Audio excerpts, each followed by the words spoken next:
All right. And we are live. Hello, everybody. This is a weird kind of thing we're doing tonight. This is not a show per se, but we are all getting together tonight and we're going to be welcoming in all our guests from the Ocean State ParaCon. Just to give you the information, August 12th and 13th at the Plain Ridge Racing Casino in Plainville, Massachusetts. So, what do we have right now? We've got Christopher Rondina, upper right. We have Cody and Story, the paranormal couple. You know somebody's walking behind your car right now? It's a ghost. I don't see anybody. I don't know. There's somebody there. And we have Spirit Medium Tiffany Rice that's joining us right now. And we are going to welcome in another guest right now. And she is Jacquelin Nunez.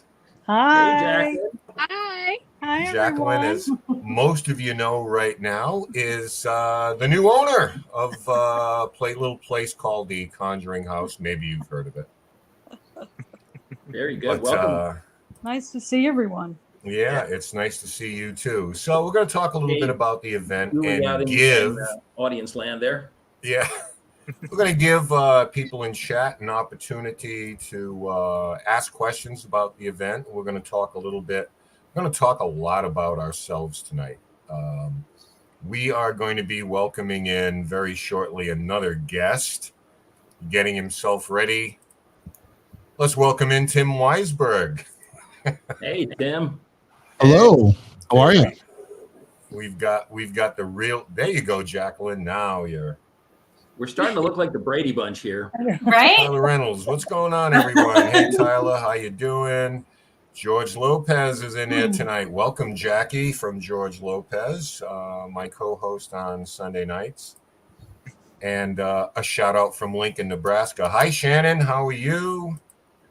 Melissa Blackman, kids. You can apply the word kids to any of you that fits that. Gene Sharp I have the says emotional hello. maturity of a 10-year-old, so I totally fit. Yeah, I know. Michigan, Nebraska, it's just kind of like, so I will look forward for the people from Michigan and Nebraska jumping on a plane and coming to Massachusetts next week for the event. Hi, Brian. What's up, man? So it's good to have all of you here. Andrea Perron will be joining us in a little bit. They're having some major lightning and thunder and rain. So she's going to let that pass before she jumps on and blows herself up down there. So she'll be joining us in a little bit. So what we thought that we do tonight is bring everybody together and talk about the event. Let's talk a little bit what's going on with each other and give everyone in chat an opportunity. If you have a question about the event, especially if you want to know why it's the Ocean State ParaCon and it's being held in Massachusetts. Probably the one most single asked question. So I have the answer for you tonight. But again, I'm looking forward to this very much. So we're going to be with you for about an hour tonight or as long as we want to. So, Cody Satori, I know that you are blowing out of here pretty shortly. Mm-hmm. So tell us what's going on with you. Oh, in the meantime, I just want to run this. If you're looking for advance tickets to the event to beat the crowd, so to speak, you can find them right there below us. They're listed at riseupparanormal.com ParaCon. And if you want to keep up with what's going on, follow us on Facebook, OSPC Charity Fund. So, Code, Satori, what's going on with you guys tonight? What are you doing? What are you doing? Well, first off, hi everybody. It's glad to see all your faces and see all the people in the chat. So hello. Hello. So we're coming to you from Yeah, a Canada sneaking in. We're coming to you from a vehicle tonight because we are at it's kind of like a family fun fair. So Satori's brothers are getting ready to go off to college here soon. We're trying to all spend one big family fun day together before they all leave and spread out to different places. So we're enjoying that. Looking forward to the con that's going to be in a couple of weeks, like no other. We're looking forward to Ocean State ParaCon. It's one of those, very family-friendly, fun events where it's like a big family reunion. Very much. it's a very rare case where everybody is volunteering their time for a great cause, a great charity, to benefit some people that really need, a good helping hand. And we're really looking forward to it. So tell us a little bit about what you have planned, you guys, for Saturday. Sure. Well, Satori and myself, we curate a museum. It's kind of been nicknamed the foster home for haunted items. So we have hundreds of items from around the world that people have donated to us. We've communicated with them directly. We have a case file for each item. And the reason why we're called foster home for haunted items is because we've always given the opportunity that if anybody ever wants their object back, they're more than welcome to. But till this day, nobody has asked for their item back. But for the Ocean State ParaCon, we're going to have a selection of items from our museum on display for people to come up close and personal with. You can read the stories, which is my favorite part. We try to pick some objects that have some really interesting stories.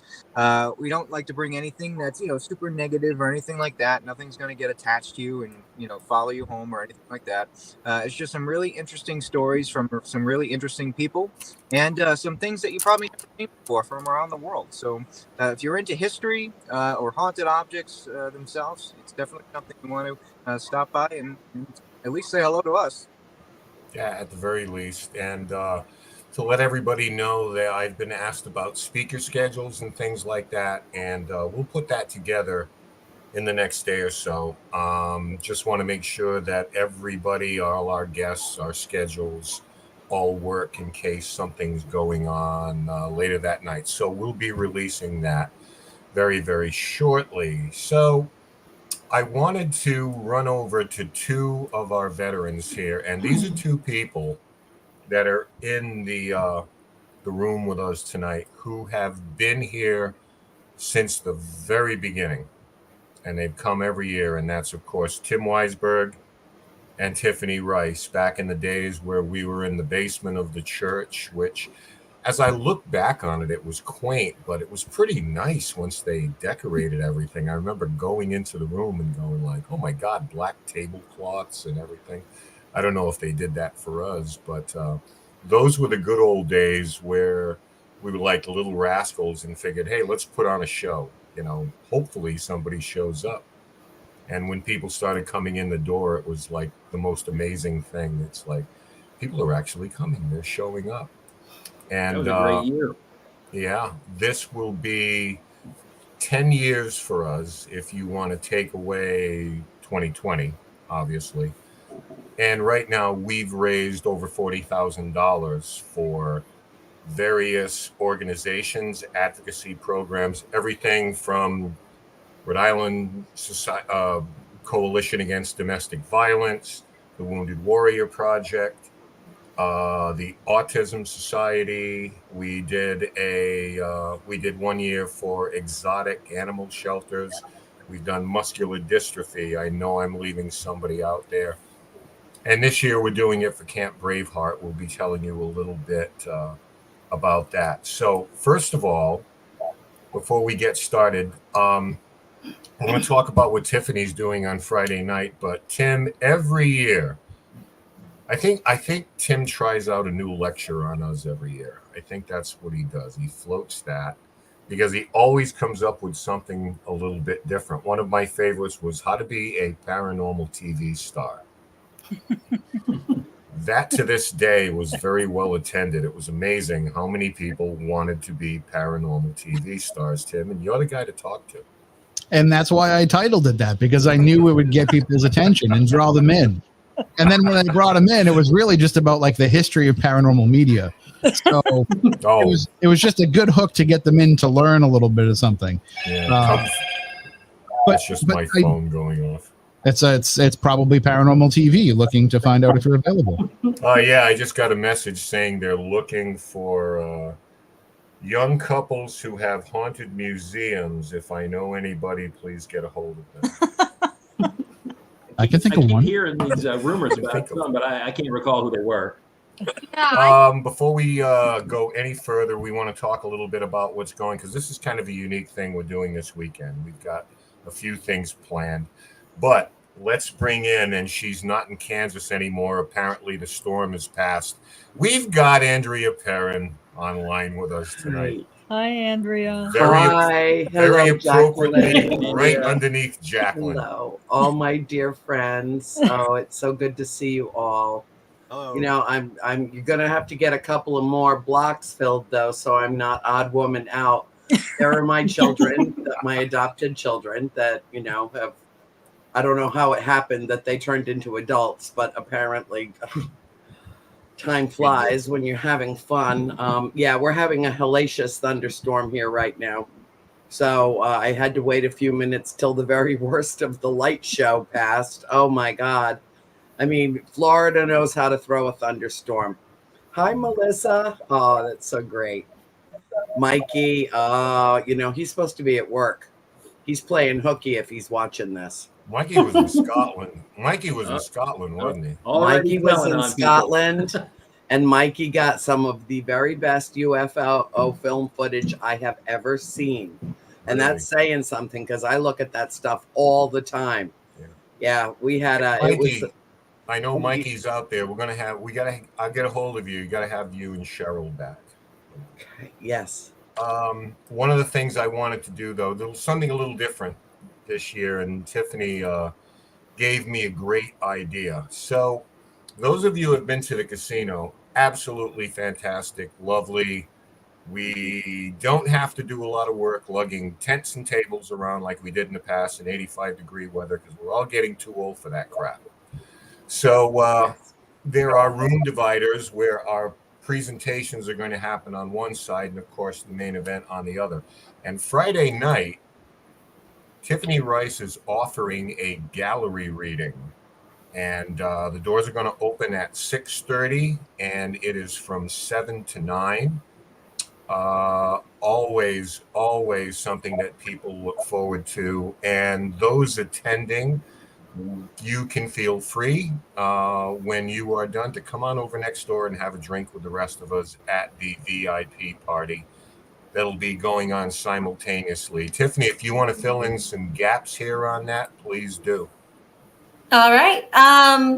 I was just going to say something, and I realized that I will zip my lip on that because I was going to say something funny. Anyways, so I'll just leave it as is. Anyways, so Friday night, since I cannot attend Saturday, and I'm really bummed out that I can't attend because I have a prior obligation. However, Friday night, I know it's literally, I'm really upset, but I'm going to be at the Liberty Hotel in Boston doing something, and I'm psyched because it's my first time going there, and that's supposedly haunted. So we'll see if I can conjure up any spirits. But Friday night, I see what you did there. Yeah. Being a little, you know. But Friday night, I am doing my gallery reading. I usually open Ocean State ParaCon with the gallery reading. However, we're moving it to Friday night, and a portion of proceeds is going to be going towards Camp Braveheart. So what can you expect during a gallery reading? I'm a spirit medium. So what that means is I communicate with people that have past loved ones, friends, family, pets come through too. I have no control of who comes through or for how long. So I just go to as many people as I can, giving them messages and evidential validation from their loved ones in spirit, just to let them know that we are never truly alone. So I love being able to do that because a lot of times when our loved ones pass, sometimes we don't get that opportunity to have that closure, or we just miss them so much. So I like to be that conduit between the two and bring through that emotional side and, you know, hopefully give you some comfort. So I would love for you guys to join me. Tickets are going to be available at the door, but I do recommend pre-registering, and you can do that through Eventbrite. I know, Ken, we've been like posting it. I've been posting it on my Facebook, which is Spirit Medium Tiffany, and Spirit Tiff on Instagram and TikTok and Twitter. So you can get tickets through there. But I absolutely love being able to provide that for people. And I'm going to miss out not being able to do it Saturday, because Saturdays I used to also offer, on top of the gallery reading, I used to offer the private readings, which I can't do now because I'm doing this event. And But wait. one of the things we do want to mention is a lot of people ask us, it's like, can we get tickets at the door? Of course you can. Advance tickets just get you in like toot sweet, skip a line, we'll have your name. But for Tiffany's event, you can find it also on Facebook on the Ocean State Facebook page, OSPC Charity Fund. So all the information is there as well. I also want to swing this back around and welcome, not officially, but unofficially, to our broadcast. I want to welcome Jacquelin Nunez here. Yeah. Who has pretty much been absorbed. We've appropriated her into our into our little world here right now. Jacquelin, I'm sure everybody wants to know, since you've taken stewardship of the house, you are running events there. Tell us how things have been going a little bit. No, things have been going great. So I have only owned the house for a little over 2 months. It feels a lot longer than that. Certainly not not in a bad way at all, but I'm like, oh, it's only been 2 months. So I bought it. Certainly had a book, a very robust book of business, but when I closed on it, I kind of hit the accelerator, and so I'm really looking to expand and offer many different experiences for guests, so that to connect with spirit or experience paranormal activity in various different ways. Like, for example, Thursday night, Tiffany's hosting our very first Spirit Connections event at the house. So I'm going to, start bringing in mediums to do gallery readings. So that's Thursday. We have her on the calendar right now for 3. And Tiffany, God love you, you sold out of your first 2 events in like 4 days or something, which was the first one sold out in less than 24 hours, and then the second one within 5 days. And now we have one on October 6th. Yes. So can't wait for that one. Yeah, no, so I'm super excited for the medium events. I don't know how many of you may or may not know this about me, but when I bought the Conjuring House, I'm coming from it from a spiritual side. I've been involved in spiritual endeavors for most of my adult life. So the whole paranormal piece of it, even though I think they're all interconnected, is a new part for me, the paranormal piece. But for me, it's all connecting with spirit, connecting with people who have passed before us, and all that we can learn from that. And, realizing that our consciousness continues, and the Conjuring House is a beautiful opportunity to learn from that and explore that. So we're doing these medium events. We've also Ken, you've hosted one already. These 5-hour go events. These are designed for people that want to come in and that maybe have never been on a ghost hunt before, and they want to spend. And it's a 5-hour event from 7 o'clock till midnight. They're not there all night.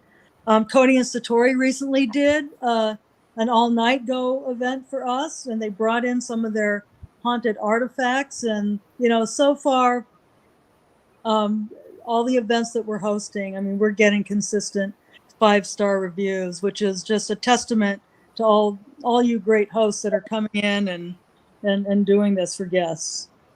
Yeah, I want to come back. I want to do another one. Yeah, absolutely. We had such a good time that night. We had, first of all, great guests. I mean, that matters so much when you get people who are invested in it and interested and want to learn things, and you have an opportunity to kind of talk to them and sort of steer them through it. I think we had one person who did a day tour. And I know we were all excited about that. So no one's ever been in the house before. No, we haven't. And I'm just kind of like, that's the best. Yeah. Oh, I love that. We're getting that a lot for a lot of the events. And I just think that's fantastic. And of course, we love, and we also have so many loyal guests. they've been there 10 times, right? 5 to 10 times, which is also phenomenal. So, I appreciate all of it, and I certainly appreciate how warmly the paranormal community so far has greeted me. I didn't know what to expect, but that's been great. Jesus Christ on a cracker, George. George, Get him out of there. Oh God. I swear to God, I'm gonna plant his ass on my broomstick and take him north. I'm doing it. Jacquelin, I need you to know Mr. Christopher Rondina, who is directly above your head. Okay.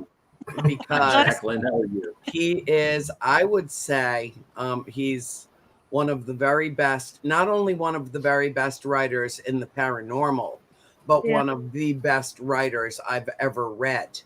And Christopher I actually paid her to say that, just more clear.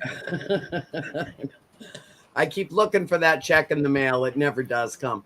But, here's the thing with Christopher is that, you and I have talked about doing a situation where there are maybe some ghost stories that are told that don't necessarily have to do with the farm per se, but have to do with haunted New England and witches and vampires and maybe Halloweeny stuff. And he's written a number of fabulous books, which I want to make sure get into your hands because not only will you be transfixed by his lyrical, virtually poetic literature, but hello, it's the baby. I have my baby here too, but she's scared shitless because of the rainstorm. Thunder. She doesn't do thunder. But Christopher would be an excellent connection because he lives not that far across the border in Connecticut. So it's he's a definite go-to. One of those people that is so well solidified in the paranormal community that he brings a following with him. And I'm sure that there are many of his readers that would love the opportunity to hear him tell his stories. And he's a tour guide. Christopher, do you still do the tour guide thing on the ships on Narragansett Bay? I do. I spend my days on board a beautiful ship on Narragansett Bay, telling everything from pirate stories to local history, and it's great fun. But I don't have to say anything because Andrea has come and gone, given my whole. Yeah, I'm going to see. I like this introduction I had. I'm just going to throw that. Just throw it right out the window. Okay, well, you did have like 4 or 5 minutes to introduce him before I actually even got here, so. I figured that was done. But yes, Christopher Rondina, buy his books, buy all of his books. You won't be able to peel your eyes out of them. I'm telling you right now. And that reference not only comes from me, it comes from my mother, who is a voracious reader and who devoured them. Remember last year at OSPC, I got a copy of all of your books and you signed all of them for my mother and I gave them to her for Christmas, and she was beside herself. So thank you. You made my mom very happy. Very excited to hear that. Of course, I absolutely love. I write for readers. I'm not an academic. I'm not I'm an investigator, but I'm much more of a storyteller, and that's why primarily I work with legends and folklore. The classic sort of spooky stories that have scared us all since we were children, and that's the stuff that I absolutely love. And so certainly, Jacquelin, if at any point you want to do a sort of a legend evening at the house, that's the kind of thing that I would absolutely love to do. New England legends are my absolute they're the core of my heart, and so that's the kind of thing I would love to do. I'm actually very excited. I'm going to be in about 3 weeks here. I'm be premiering a brand new book called Hunting Dracula, which is all about my travels in Romania and England on the trail of both the historical and the fictional Dracula and where that all interweaves. And so I'm really excited to do that. I wish that I was going to have them in time for the ParaCon, but unfortunately they will be hitting the world about 2 weeks after ParaCon. So I'll be taking pre-orders, of course, at that time, but hopefully we'll see a little bit of action that way as well. What I wanted to do too is I wanted to get back to both you and Tim. I don't know if you're prepared yet as far as what you're going to be presenting to us on Saturday. I don't know if you have a working title yet or some kind of idea. Tim, let's go to you. Like, what do you got planned for us this year? So I'm still tweaking the final title, but basically, and this kind of comes into play with Jacqueline's new venture, is how you can own a property, but you don't own the legend, which is something that I think is people are going to look at it from two different ways. One being you have someplace like there where you want everybody to come in and to be part of the story and to be part of the legend and to investigate and to go on and tell stories, and other people will tell stories about what have happened to you there. But then there are some other places where they look at it the opposite way and they try to gatekeep. And they try to say, well, you can't talk about what happens here. You can't go out there and share this with the public. We don't want people to know what's going on here. So I'm going to be doing a little bit of a compare and contrast of that, and how I think that, and Ken, you and I have been talking about this for years, that dark tourism is a very viable, not only income source for people who own haunted locations, but also for municipalities, for towns and cities, for historical organizations. And it's basically, no matter how you feel about the paranormal, it's leaving money on the table. And who can afford to do that in 2022? Yeah, correct.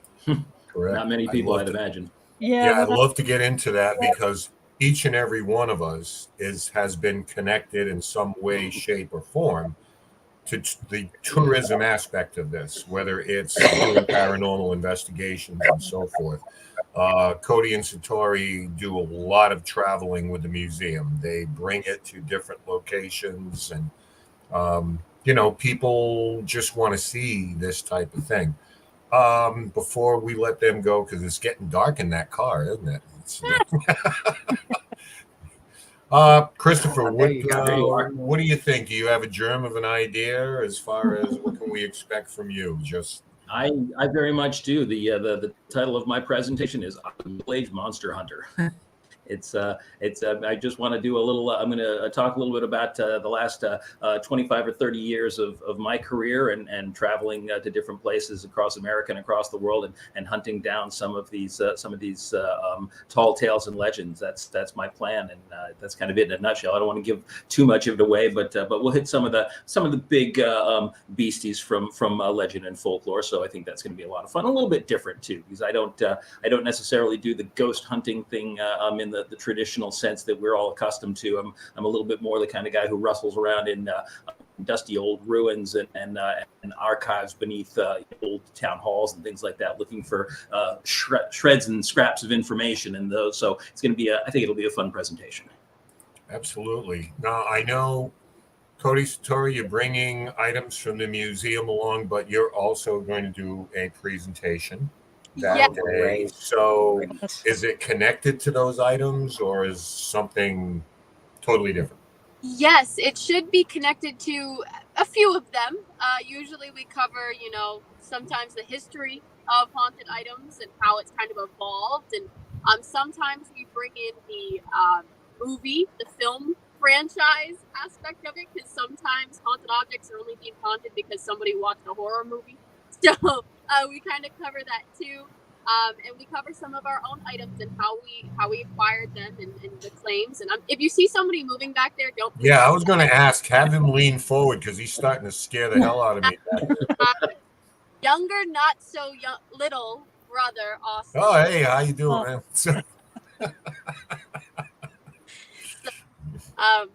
My goodness, what did you do? But yeah, we're pretty much going to be covering some of our items and some of the claims of them. We will, and kind of piggybacking off what Tim said about a lot of these famous locations. One of our tables, so we bring different sections from the museum, and one of our sections is notably haunted. And the guy in the back scared me. One of our tables is notably haunted. We'll probably have about 4 or 5 tables of objects, and the notably haunted table has pieces of locations that are notably haunted. So Amityville, Hinsdale House, Conjuring House. If she lets us. Jen and Corey were very gracious to donate some stuff to the museum. Yeah. What do you have from the house? So we have one of your big windows. We have two of your basement doors. Two of your basement doors. Okay. Two of the basement doors. We do. Used to be, if you ever been to the Conjuring House, while Jen and Corey owned it, there was a pile of doors in the well room that was leaned up. Yep. Okay. Yep. And they were there when we lived there. Wow. Yes. Yeah. And we acquired them, only halfway into their ownership or something like that. Not too far in. Yeah, I think they just wanted them out of there to be honest. They did. Okay. Cool. So I guess people, we travel to a lot of places, and it's usually a big hit because a lot of times people can't make it to some of these locations, and so we kind of bring the location to them and share the true story of what's going on there, and there is a belief that some people subscribe to, that pieces of location kind of hold a bit of that energy, whether or just some of the lore itself. And that is a big belief within this field. So we have people that come and say that they feel certain things. We personally don't. We think it's just great artifacts and storytelling. So what we'll do is we'll lug the doors in and have Jacquelin and Andrea stand by them. Okay. We'll take pictures. There you You each got, I can't wait to see them. oh, good. If we can get them in. Yeah, we'll get one in. We'll get Well, one they in. bring those doors back too. Jesus. But thanks for having us here. We can't wait to see you guys in a couple of weeks. It's coming quick, so it'll be here before you know it. And see you all soon. Safe travels. You too. Absolutely. Love you. All right, are you guys out of Good night, here? guys. We're out of here. Yeah. All right, and take care. The guy in the back is, I don't know if that's William Shatner with you or William Shatner. Yeah. All right, later, man. Guys. Love you. Live long and prosper. Bye, guys. Bye. Take care. Good to see you. All right, so we are here tonight. A special show, kind of the Ocean State ParaCon pregame, if you will. If you have any questions for any of our guests or about the event in general, please, now is the time to ask them. Very affordable event we have every year, $15 to get into the event. Kids under 12, $10. The party on Friday night is $20 to get in. You can buy a combo ticket for the Saturday and Friday events for $30, $5 off the regular price. So one of the things we've always tried to do is make this affordable. And as Cody mentioned when he came on, it's a family-friendly event.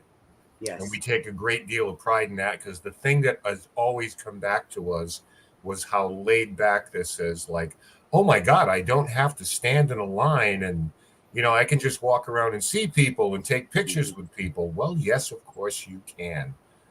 And that's been a hallmark of what we've been trying to do with this event forever and ever and ever. And I wanted to also remind everyone that everyone associated with this is donating their time, and they have done that since 2012 when we started this. As soon as the Mayan calendar didn't kick in, we knew it wasn't the end of the world. We decided to go ahead through this. So all these people come here basically on their own dime, and they do it to help out these different advocacy groups, and a little bit on Hope Helps Camp Braveheart. Free grievance counseling they offer for children 4 to 17 years old who have lost someone in their lives and are struggling with that. But they do it a little differently in as much as they do it in a camp type outdoor setting. So there's boating, there's running around, and they have these kids with other kids that are going through something similar in kind of a fun atmosphere. It's not quite as clinical, and it can be absolutely as therapeutic as sitting down with someone. So they do absolutely wonderful work, and can't say enough about them. I can't say enough about this young lady either. Amanda is here. Amanda Millette joins us right now at some haunted location in North America, undisclosed haunted location. Hi, so sorry. I got locked out of the house. I don't even know if you can hear me. Oh, it happens. We can hear you. So We can sorry. hear you, but feel blame it on free. the ghost, I guess. Yeah, just to do the reporter thing. Yeah. Yeah, feel free to yell into it. So, Amanda, we were all talking a little bit about the event, and we're all talking a little bit about what people can expect. We were very, very happy to have you on Dead Air Sunday. We had a great conversation, but for those people out there who are going to be coming to this event, tell them a little bit about what you're going to be doing on Saturday. So basically, when you look at the trial transcripts and all the evidence, there's actually more evidence pointing towards Lizzie's innocence than her guilt. So I'm going to be talking about basically a reasonable doubt for Lizzie Borden.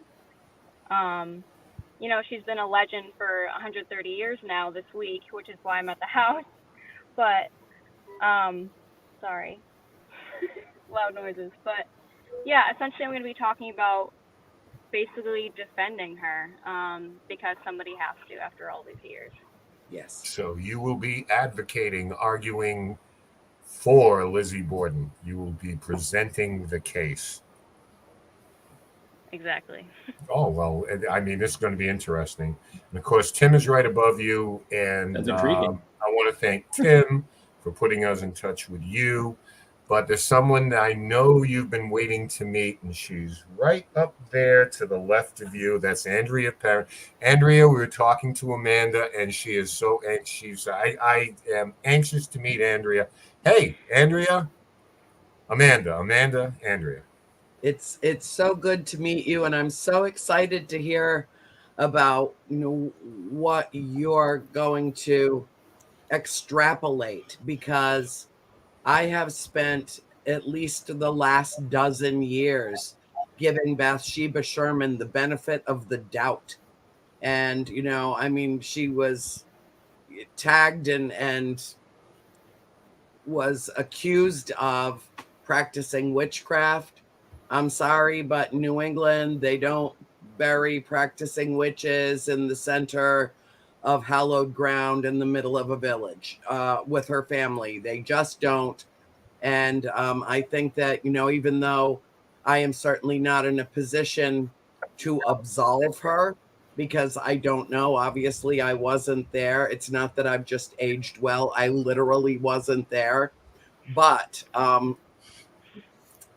I just don't think that you should accuse someone of murder unless you've got some evidence to really back up that claim. And, having just returned from Scotland and seen what happened to the women that were accused of practicing witchcraft, or that were, that basically either the church wanted their property or somebody just wanted them gone. One word could cost you your life, and the only mercy was death. And having been in these locations physically, having felt the energy of the grief and the sadness and the despair and the terror that, the bulk of which were women, had to endure during that period of time when this was, the hysteria that was passing through Western Europe. I feel a real kinship with you, and I really can't wait to, have time with you and talk with you. And then I will drag you, okay, so Ken and George got you first. And, okay, so my buddy from spooky South Coast gave you to them instead of me. But no, it's okay. Tim actually had her. Okay. No, it's all right, Tim. It's all right. But I'd like to invite you onto my show, A World Awakening, because I think that this is a subject that does not get enough notice and attention. And as we all well know, those who cannot remember the past are condemned to repeat it, by the brilliant poet George Santayana. And so I am formally inviting you to A World Awakening right here, right now. And when we get together, I'll bring my calendar and we'll get the perfect date. Okay. like literally. Oh, you're so I love your sweet. book. You're so sweet. Wonderful. And you did a great job with Ken and George. I didn't pop in and Good. leave any comments because if I do that, sometimes what'll happen is everybody in the chat starts talking to me instead of listening to the guest. And so I'm like, stop. No, there's a guest. I just kind of hang in the back and do other things while I'm watching. And you were marvelous. You need a nom de plume when you go into the chat room. Think of another name, Andrea. No, I would use a name that everybody'd be like, oh, that's Andrea. So what would be the point? Just say you're Ken DaCosta and nobody will want to talk to you at that point. I know. Well, I could put Princess Peanut Buttercup, but then everybody again would know it's me. So, yeah, because she doesn't know how to type yet. We're working on that. Yeah. My peanut, my baby. Where's my baby? There she is. It is a really fantastic show. Tim, you go first, Ken. You been to the farmhouse yet? No, believe it or not, I never have been. Oh my God! Take care of that. Take care of that. And now, take care of that, my friend. Now, my my intel tells me that there's a little something extra going on Sunday, so I am going to let Andrea and Jacquelin talk about that because Tiffany is running events there. Christopher, you've been there. You had a pretty good night from what you told me. Indeed. But I'm going to cut out for a second. I have to say, I don't get scared easily. I've been to some very creepy places in my life, but I had a pretty unnerving experience there, and something very intense. And I'm going to say that I walked in there not expecting much of anything. I kind of expected, to have a quiet night, and instead, I had the hair up on my arms, so it was pretty intense. You know something? I had one of those same things, but it was at the Lizzie Borden house, ironically enough. It's a murder mystery and everything. And then about 5 hours into it, Tiffany was with us. We were all down in the basement. There were like 5 of us that night. And we were down there saying, who the hell is walking around upstairs? They were just having like a couple of different sets of footsteps upstairs and everything. And it's like, all right, you got me. Hey, I'm going to cut out for a minute and let you guys talk a little bit about Sunday, what's going on, and we'll catch everybody on the back. So I'm just going to go refresh my drink because I can. Okay. See you in a bit. Well, he's going on a pee break. He knows it. Well, he does. He does know it. Jacquelin. I heard that. Why he's back? Oh my God. Why don't you talk about what we're going to do? I mean, we just spoke briefly about it yesterday or the day before. What are we doing? Are we doing some tours on Sunday? I think that it's going to be my impression. Okay. So now everybody knows we're just throwing this together at the last minute. No, that's fine. Way to cover yourself there. No, what we're going to do is, for people who come to the Ocean State ParaCon, but who would like to experience the house, since I'm not there all the time, since I live in hot, muggy, sweaty, moist Florida, that we're going to let people know that they can come to the house. And I think part of the proceeds are going to go to Camp Braveheart. And so it will be a tour of the house and an experience of the house with me, but also with you, the new owner. Okay. And I think it'll be splendid. It'll be spooktacular, as one of my favorite words. And so, and that's perfect timing because it's just so we usually have multiple day tours running all weekend, but on that day and that weekend we don't have anything going on that Sunday, so that's going to be perfect. Meant to be. It's meant to be. All we have to do is between now and Ocean State, we have to pick a time to tell people, to come. And it's wide open, so we can figure that out. We could figure that out in a phone conversation in 2 minutes after this call. You know what I mean? So we can. Yes, as long as it's I'm oh God, Mikey. Mikey wants to come to the house so badly. He and Cheryl, two of my dear sweet friends that I was on the tour in Scotland with. And I told him we'll make that happen. We will find a way to make that happen. They're willing to fly from California to Rhode Island to come see the farmhouse. So I'm absolutely certain we can make that happen for them, because it's both at the top of their it's at the top of both of their bucket lists. But Tim Weisberg, I cannot believe Tim has never been to the house when you live like a stone's throw away. Look at him. He feels shame. I know he does. Do you feel shame, honey? I do. It never worked out. I mean, think of all the different opportunities and how close I've been at all the years of Ocean State ParaCon, especially when it was right down the street, and things just never worked out. I guess I always went for those Tavern on the Main dinners instead of going over to visit the house. Which is not a bad thing, but no, because everything happens in its right and proper time. That's right. And so you need to come when I'm going to be there, and you can meet Jacquelin in person and be as enthralled with her as all the rest of us are. I mean, the house could not, in my opinion, and I have to give it some weight because I've got some skin in this game. In my opinion, the house could not be in better hands. I really do feel that way. I feel that there is a vibe change that's happening there. It's not just the house of darkness, it's the house of light. And what it has to teach humanity is of penultimate importance. And what she is doing by bringing the spiritual side of it to light, literally and figuratively, is brilliant and beautiful.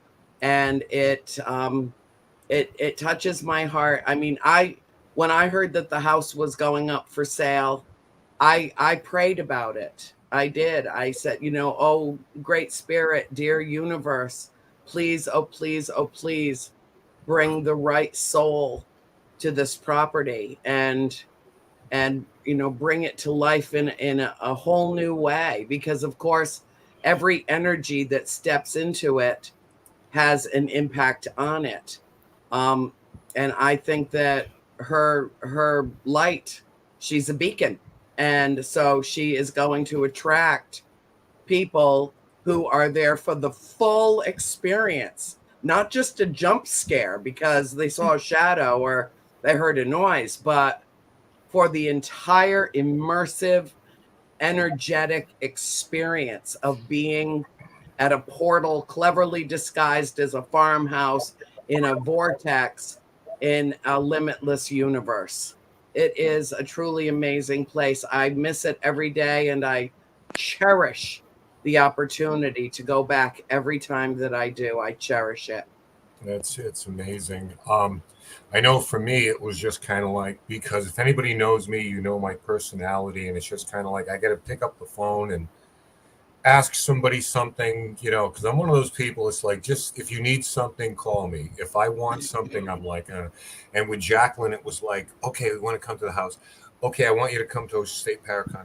Oh, can you do a presentation with Annie? Oh, and by the way, we're thinking about if you have the house on Sunday, and I'm just feeling like, oh my God.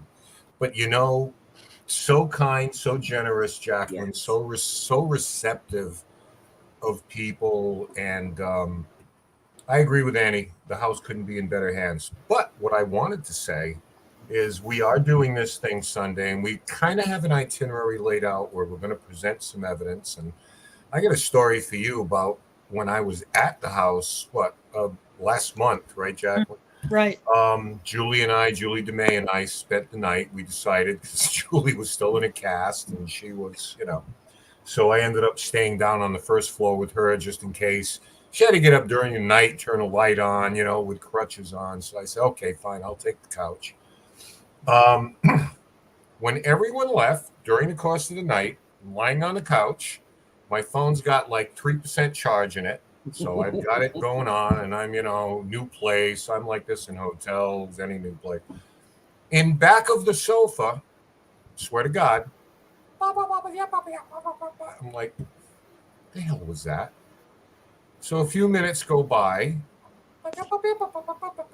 and this went on for about an hour and a half, like every 20 minutes or so.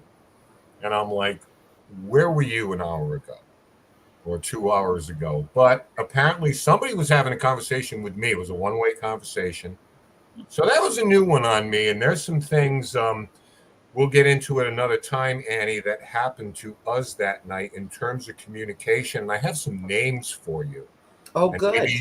maybe you can shed some light on these particular names of and backgrounds of what we honestly thought were communication. But I wanted to end with this because we are doing this thing Sunday, and Rise Up is, I guess we're going to be doing a little bit of a talk, evidence, and take people around. Tim, why don't you come if you can make it? Cody and Satori have already said that they would like to go on Sunday. Chris, you want to come? I mean, we're all here. Wish now. I could. I'm afraid I'm not free. If I could, I would be there. You need a note or something, or a hall pass, whatever. Break my leg. I'll come on. Amanda will write you a note. Yes, She's Amanda a nurse. will write you a note. I could be there, but I'm not going to be able to escape 2 days in a row on a weekend. She's a trauma nurse, so she writes you a note. You're all set for medical reasons. You're just too well to go to work. Yes, that's all. Getting back to you guys now. I know, Tiffany, you've got some events coming up there. Is this your first go around there, or were you in the house doing an event? Yeah. Yeah. Oh yeah, doing an event. Yeah. Yeah, go ahead. What? Go ahead. We got a little bit of a delay. delay. Wait, no, I didn't hear what you said. What did you say? No, is this your first go around at the house with Jacquelin in ownership, or were you there previously? No, this is I went on a tour about a month ago. It was once Jacquelin bought the house. That was my first time at the house because, like Tim, every single time we did Ocean State, it was, maybe we'll go. And then we never did. Right. So my first time at the house was about a month ago. And so this will be my first event at the house. So I'm really excited, really, really excited, actually, because I have a feeling the spirits are going to be on per usual. So. Yeah. So, Ken, I wanted to say. But I will tell you, when I was there, I did get really vibes. You got really hot. Where are we going with that? I don't know. Me? Just wait till you're there with me. See what happens. I don't know. I'm just saying, Oh, I knew this was going to degrade. It's after 8 o'clock. It's fine. We're in prime time hours now. So I got really good vibes. Yeah, I know. So Jacquelin, go ahead. Yeah, no. So that Sunday, I mean, I think you had stepped away. There is nothing going on. There are no booking. There's nothing going on that Sunday. So, we can make an event, whatever you want it to be. It's the house is wide open. Oh, I figured you definitely had something going on. No, there's nothing going on. Wow. Okay. So we will have a talk about that and kind of extend that a little bit, and maybe we'll actually throw something together for that. That's excellent. I'm on such a roll this week. There's been nothing but positive news, and look, we have a dog in the chat room right now. If anyone out there who is within the sound of our voices in the Northeast area, or if you're coming in or something, if you have any questions about the event, please feel free to ask them. We have everybody, have all these lovely people here. So if you have any questions for anybody in chat, we'll pop them up there. We're going to be here for a little bit longer. We have no set time, and until we come to that point and everybody says, I got to go. So, Tim, who was in Tiverton on assignment and didn't let me know. I was on assignment. Yeah, I see. I would have taken the 15 minutes that it normally takes to show you around our entire town at that point. When you go, you talked a little bit about places, whether it's Conjuring House, Pain House, Lizzie Borden House. I wanted to talk a little bit about that type of thing because we have had this conversation before, where these iconic places sometimes they change. Not that we're doing a talk show here tonight, but I'm just curious. A lot of times, stewardship, ownership of these places changes. Whether it's a museum, any public location, they have a new board of directors, a new president. One of the reasons that we're not in Harrisville anymore was because there was a change in management there and it just did not work out. So we decided to move on. But those things eventually change, but it doesn't necessarily guarantee continuity. And I think we've all kind of experienced that where sometimes a place is available, sometimes a place is not. And we take that sometimes very personally in the paranormal field when we don't have access anymore. But the fact of the matter is we just got to kind of move on, right? Yeah. And I think that there are certainly some places where we have seen change come in, and that change is not necessarily for the better when it comes to the overall paranormal community. But then we've seen change happen in other places where it has started a whole new perspective, and it sounds like what Jacquelin's doing with the house is doing that for the Conjuring House. But we've seen that happen with other places. The change in the resident team that operates the USS Salem, it's been like night and day compared to the type of activity that they get in there now, and the way that you can go in there and investigate. So there's been a lot of instances where you have seen it go one direction or the other. More often than not, we're fortunate that it goes in the direction of giving us a better opportunity, better access, a better chance to turn what's normally just a bunch of people going on individual random visits to a haunted location and turn it into one giant case study, which is what we really should be doing with these places anyway. Yes. Yeah. Is question for all of you, is documentation important to you? Or is it just a case of we all have questions, we have an experience or don't, but they belong to us? Because to be honest with you, I kind of gave up on that thing a long time ago where it's got to prove it, got to document it, got to record it, got to prove to science, And Tiffany, you're in that kind of realm yourself because you're giving psychic impressions to people. Jacquelin, you have an outstanding quote. Help me out with it. We are conscious beings having a human experience. Human experience. Thank you. Which I think is very succinct and, beautiful. Annie, Amanda, we asked you this on the show Sunday. I mean, how important is it anymore to have this ream of data that we have evidence to prove everything to anybody?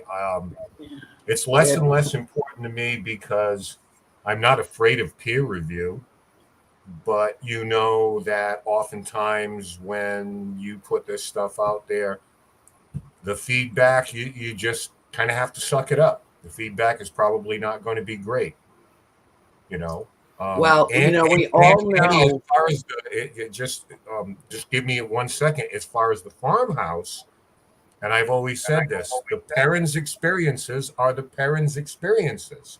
Right. So I'm just curious, seeing as how we're doing a talk show now. So I personally don't feel any need to, I already documented our experiences. It took me 7 years and 1,500 pages. I don't feel the need to chronicle anything. I prefer to just experience it in the moment. If somebody happens to catch it on film or, a snapshot, that's great. But I don't care. I've got nothing to prove. Jacquelin and I have spoken at length about this. This, for me, I am not an investigator. Now, George Lopez, to his credit, taught me enough that I can hold my own in that kind of a setting. And be part, be a viable, credible part of an investigation because of what he taught me. And then also, Ken, what I have learned from you. But that's not my gig. I'm an experiencer. I'm a contactee. My connectivity is off the charts, and I've got nothing to prove to anybody, and I'm not here to convince anybody of anything if they don't believe it. Now, I have no vested interest in whether they believe it or not. I'm not here for everyone. What I feel that, the great benefit of telling our story the way that I did was that it hands a key to anybody that reads it and absorbs it and then finds the wherewithal, the courage to speak their own truth, to talk about the experiences that they've had in their life that profoundly altered them on a fundamental level, that blew their minds wide open, that made them think differently about everything. To me, that is the core benefit of it. And so documenting every little thing, and this happened at 1:32 a.m. on such and such a date, and blah, blah, blah, blah, blah. That's great. And, those that want to do that, have at it. But we also know, and Ken, you and I have spoken about this at great length, the paranormal is a self-devouring beast that feeds on its own young. It is. There are people in this field that will rip you apart because, number one, they're either jealous that you're getting more attention than they are. Number two, they just want to take you off at the knees because, they think somehow standing on a broken body makes them taller. Ego plays a big part in it. And it's certainly not exclusive to the paranormal community by any stretch of the imagination. But it does have a tendency to rear its ugly head in this field. And I have no use for it, no time for it. I'm not impressed by it. Go off and do your own thing. And I will go off and do my own thing. And everybody is welcome to join me. And now that in the way I'm humbled, I'm grateful to have Jacquelin in my life as my friend. And I really do think that as time goes by and we partner in different events and I come on up and do my thing, it will not only be beneficial for the farm and for the energy at the farm and bringing in people who are just so happy, joyful to be there, to experience that concentrated energy and to have the experiences that are enlightening to them, that wake them up to the existence of spirit in a way that no place ever has. To me, that's all I need. That makes me joyful inside. It does. And I love working with Jacquelin. I really love it. It's great. We kind of finish each other's sentences, which is very efficient in terms of communication. And so, I can't wait to get back up there. I can't wait all day on Saturday. And she's going to be with me and at the event all day. So it's a wonderful opportunity for anybody that comes to come and feel her spirit and her energy. Y'all know me, but I want to introduce Jacquelin to our community, and the Ocean State ParaCon is the place for that to happen because it is intimate. It is not one of these mega things where you're standing in line half the time that you're there. This is an intimate family gathering of friends and kindred spirits, and all of us know each other very well. And anybody that does happen to come in new into the community is warmly embraced. And I just want her to feel that incredible love vibe that we've got going at OSPC. Yeah, and I don't care where we do it. It doesn't matter where we do it. It's the gathering of the tribe. It's the clan. It's that's what matters. Well, one of the things that I'm looking forward to is, Amanda coming this year is in that as well. We have, not that anyone with over 600,000 followers on TikTok needs an introduction. Not at all, but looking forward to giving her a platform for her Yes. thoughts on that, because we were talking Sunday and, along the lines of investigation. Amanda's been doing this for a couple of years. And when you get a chance to talk to her, you'll find out that, as in with Cody and Satori, generationally, we're in pretty good hands. Yeah. Moving forward with folks like this, because she has no qualms going into a place by herself if the spirit moves her to do so. No pun intended. She made it clear. It's like, well, that's how she came to the Lizzie Boys. She was the only person there.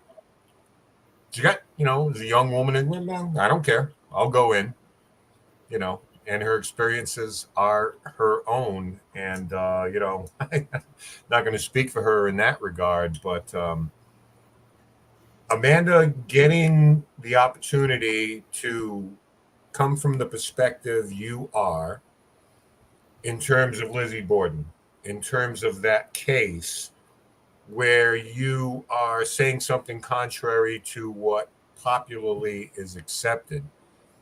You got the strength of your convictions, and it seems like you kind of embrace that. Mm-hmm. Thank you. Yeah, I mean, I think it's an important message to get out there, so I'm really excited to, like a lot of young people use TikTok, and so a lot of young people are thinking that she's innocent. People will try to post on TikTok about her being guilty, and a bunch of my commenters will be like, no, check out this girl's page, she's innocent, which is really cool. But I'm looking forward to reaching a wider audience with you guys, too. And I really liked what Andrew said about the paranormal eating their young. I was like nodding vigorously. It's there's definitely people that don't like that I have only been doing this for a couple of years, but yet I'm getting like attention for it. But it's like, I think that Lizbeth just wants me to get the message out there for whatever reason. So it's not really my choice, I guess. I don't know. Well, that's the thing that we really have most in common, Amanda, is that both of us are willing to, buck the system, what is the paranormal template, and say, no, it doesn't necessarily have to be this way because, you said it or you said it or you said it. No, it's based on our own experiences, our own interactions. It's based on our own perceptions and our own ability to communicate with spirit. And, I'm sad that Cody and Satori have gone, because when Cody was about maybe 17 years old, 16 or 17, I was doing just a little mini talk at Bathsheba's gravestone. I always go to see her when I'm in Harrisville. And a whole bunch of people followed me. I was the Pied Piper of the paranormal at the end of ParaCon that day. And he had a recorder, and I didn't know it. And he was recording my commentary. But right in the middle of what I was talking about, we get a disembodied voice of Bathsheba Sherman screaming her name. And that little 5-second clip has made it into 4 documentaries so far. It will be used in everything that I do from here on out. I mean, she wanted to be acknowledged. She wanted to, and no one heard it. Absolutely no one. There had to be about 25 or 30 of us there. I think George was with me on that trip. And he sent it to me as soon as he got home and did his review of that, of the recording. And he's like, you're not going to believe this.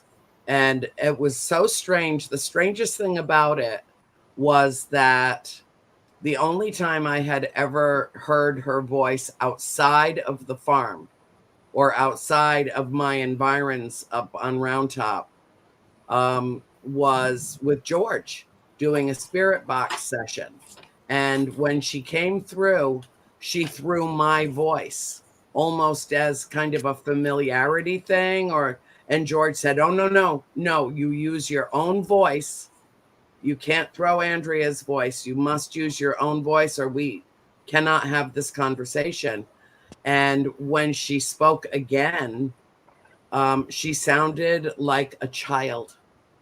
She was a very diminutive woman, very small frame, slight, and she had the voice of a girl.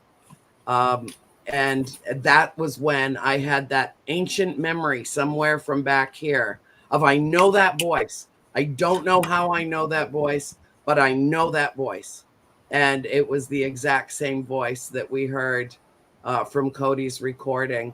And it's moments like that. It's moments like that that, I mean, to have what happened with Cody and Satori at the farmhouse not long ago when they were doing one of their sessions and someone named Joseph came through and everybody's looking at each other like, who's Joseph? I don't remember a Joseph in the books or anything like that. Now, I haven't lived there in how many decades? Okay. The whole story has been written by the best recollections of everyone in my family. And here comes a spirit named Joseph. And then his next comment is, Nancy used to call me Manny. We thought that was Johnny Arnold.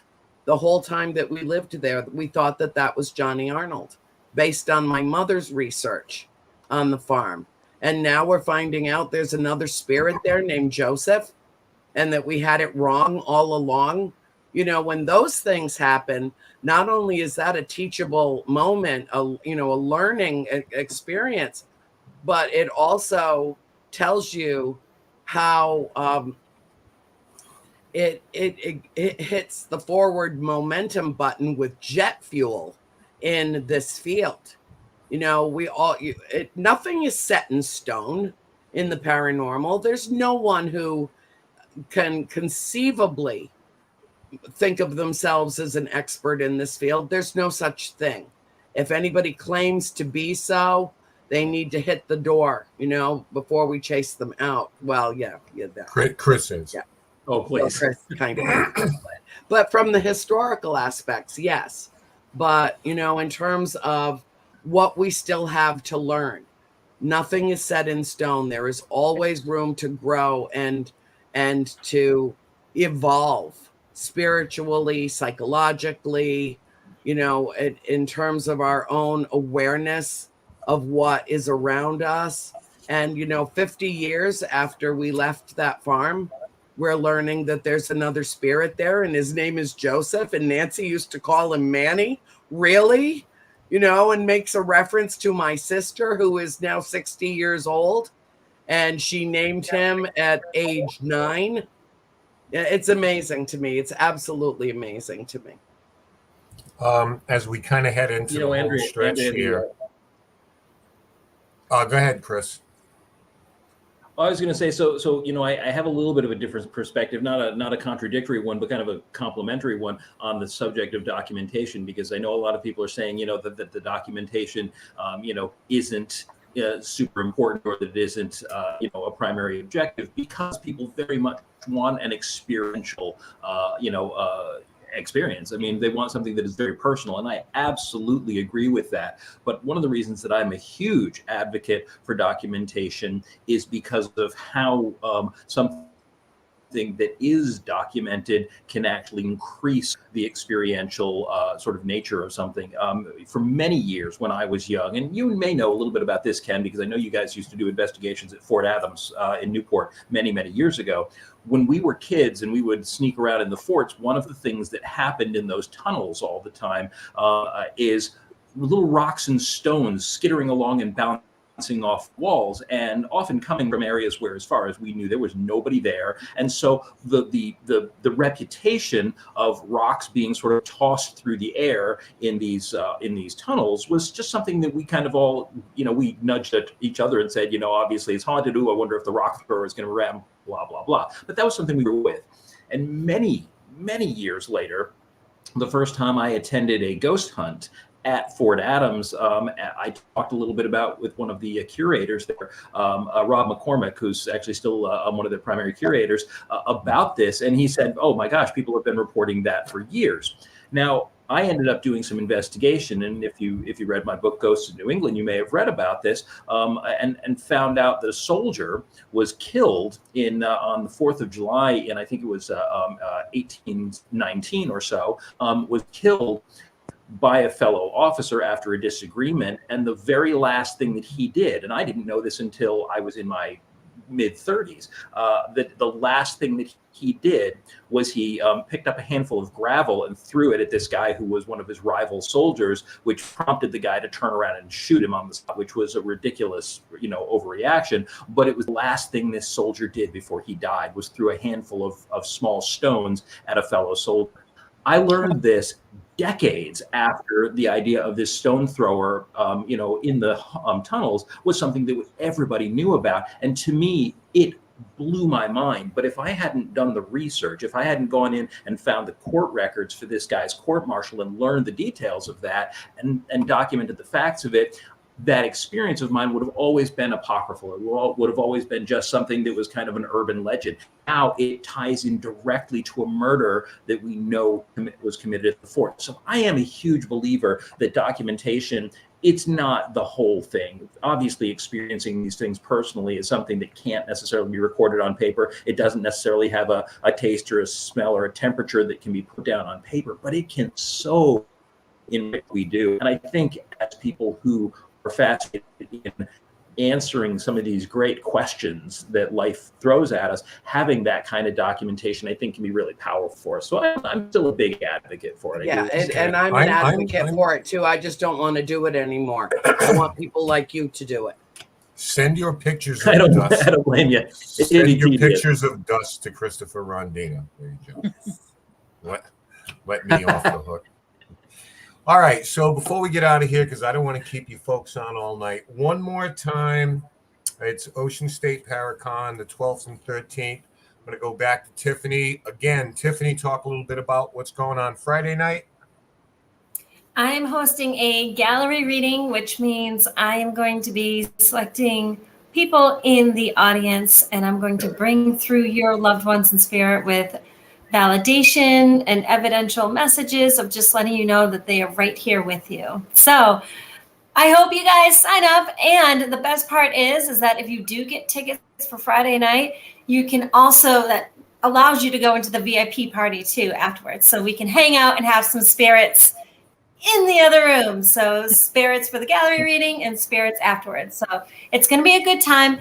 Tickets will be available at the door. However, I urge you to pre-purchase your tickets. You can follow the link at Eventbrite. So, yeah, super exciting. And then Saturday, of course, will be the Ocean State ParaCon with our guests, Amanda Millette, Andrea Perron, Christopher Rondina, Paranormal Couple, Cody and Satori, Jacquelin Nunez will be there, and the estimable Tim Weisberg.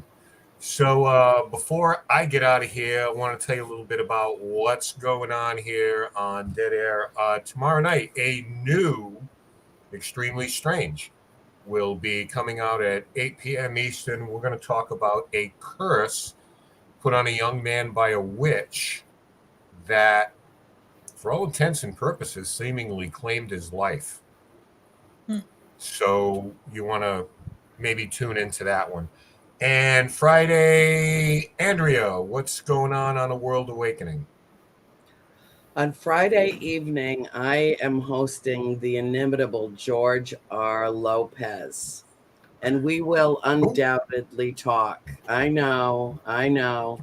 He's my best frenemy. We're probably going to mix it up like two wet cats because, it's what we do. We hardly agree on everything, and yet we mutually respect and love each other. But it always makes for interesting discourse, let's say. And then also I'm going to welcome you on so that we can do one more promo for the ParaCon. But I will spend the bulk of the time telling George all the reasons why I don't agree with him, and George will be telling me all the reasons he does not agree with me. And the whole point of that is the same point as it always has been for a world awakening, and that is to make people think outside the box, challenge their own belief systems, fracture preconceived notions, and move forward. And so, yes, I welcome George to the show. You're going to do all that with George Friday? Oh, I am. Well, he won't let me come over to his house because I have COVID every 6 weeks, so he won't let me come over to his house. And, I'm sorry, but, I brought back the UK version as a souvenir, apparently. Oh, God. Are you really? But I'm fine. I feel fine. I'm doing fine. I'm sorry. Moving on to Tim. Tim, what's going on this week? What's going on Spooky South Coast and the other 100 things you got going on? We'll have Gene Broida on Midnight Society on Friday night. I don't know what the topic is just yet. My producer, Michelle, has not sent that info through. But we'll be off for Spooky South Coast. We're actually taking off the month of August. We'll be back in September with brand new shows. Great. Okay, so you want to make sure you catch them. If Spooky South Coast is not the longest running paranormal themed radio show, well, now you're big time, your podcast now. I don't know what is. Yeah, we're up there. You're up there. Heading into year 17 coming up next year. So you're in there. Did we lose Amanda? We lost Amanda. I think we did lose Amanda. I think she's in the dark. Oh, Amanda is back. Before we move on to Chris, in case we lose you again, Amanda, what's going on with you? What do you got coming up beyond next weekend? Well, it is Lizzie Borden season, but no. I'm basically just gonna be boring. I'm gonna be researching. I have a few investigations this week, but yeah, that's. I'll probably share tidbits of that, but I'll just be talking to ghosts and reading books, which is my favorite thing. So doing the things you're just doing Amanda things. Yeah. We are so looking forward to hosting you and giving you this platform because I think that you're going to get some converts, change people's minds. Hear her out, ladies and gentlemen. Christopher, you got books coming up. You talk a little bit about Haunted. Just tell us about what's going on. Indeed. Well, so of course, we got autumn is coming up very, very soon, and in my opinion, Ocean State is going to be our gateway to the Halloween season. And I'll be there doing my talk. I was a middle-aged monster hunter. Then I'll be at the table. I'll be signing copies of my books from my publishing house, Ghost Boy Press. If anybody's ever interested in checking out what I do, you can go to ghostboypress.com and see what I've got coming up. I'll be getting the last upcoming book, Hunting Dracula, which will be available for pre-purchase until September 1st. And then we'll be going into, again, the big Halloween season. We got some good spooky doings going on. Cool. And finally, Jacquelin, so much going on at the house. We want to let people know where they can go to register, where they can get some information. Yeah, so to book, it's www.theconjuringhouse.com. I'm going to be frantically working here over the next few weeks, and I'll probably be tapping you. I've already tapped Tiffany and talked to Andrea. We are planning the first annual Halloween Spooktacular at the farm. So you want to give us a little bit about, because Nice. I know we're early yet, but you've got some really great ideas for this. Yeah, so launch Friday night. I want to introduce our first, and I kind of want to do it periodically, storytelling. I hope to have the barn at least cleaned up enough to host that event. So I want to do some storytelling on Friday night, perhaps watch the Conjuring movie Friday night, and then leading into Saturday. Kind of like a point of it is to pull in the community, whether it's the paranormal community or the surrounding Burrillville community. It's very community and festive focus. So I'm doing a pumpkin carving contest. We're going to do a pet costume contest on Sunday. A haunted tour, haunted forest tour. We'll be doing tours of the house. Saturday night, we'll be doing a really upscale VIP event at the at the house will be catered with bartenders and like a string quartet or something. I want to get live music. So just all these ideas and a lot of people kind of helped me kind of just figure out what kind of events to do. So I'm super excited about it. There's a lot of work to be done for it. So we'll be like finalizing all those plans. My goal is to get the calendar and the event really out there for people to start purchasing tickets by the end of August. So obviously, as you can see, not much going on at the Conjuring House in the weeks and months to come. It's just kind of boring. But for the rest of you, Chris, Amanda, Tim, be in touch with you, and let's go have some fun and help out some great people that are doing tremendous work in this world right now. As I mentioned, we've eclipsed the $40,000 mark in the years we've been doing this. In no small thanks goes to Andrea Perron. And this really kind of blew up when Andrea came aboard. Of course, Tiffany, Tim, they've been with us from the beginning. Chris, you were there, I mean, right from the first year. Your hair was much longer and darker back then. It was, yeah. I was a little bit of a hippie. You may have been a little bit of a hippie. A bit of a bohemian you were. So once again, I'm going to put this up here, August 12th, 13th, Plain Ridge Racing Casino. And if we play our cards right, they have trotters there. The carriages pulled by horses. If we play our cards right on Friday night, you may be able to go out and actually, with the windows we have, you'll be able to see some of the races. And it's a casino. My God, if you can't find anything to do there. So unlike last year, we will have food at the VIP party. Please understand we couldn't last year because of COVID. They could not serve anything there. Right. People were asking. It's like, where's the snacks? And it's like, well, it was just one of those things. But we're back to whatever our new normal is. So Friday night, VIP party from 7 to 10 in the loft. In the adjoining room, Tiffany Rice in her gallery reading from 7 to 9. And then our Saturday event, 10 a.m. to 6 p.m. And all these wonderful people on your screen right now are all going to be there. So please help us out, help a great cause, come down, have some fun. It's a really great event. If you've been there before, you're part of the family, come on back. So I want to thank all our guests for coming on tonight and spending a little bit of time with us, talking a little bit about this. It was fun. We got to do this again.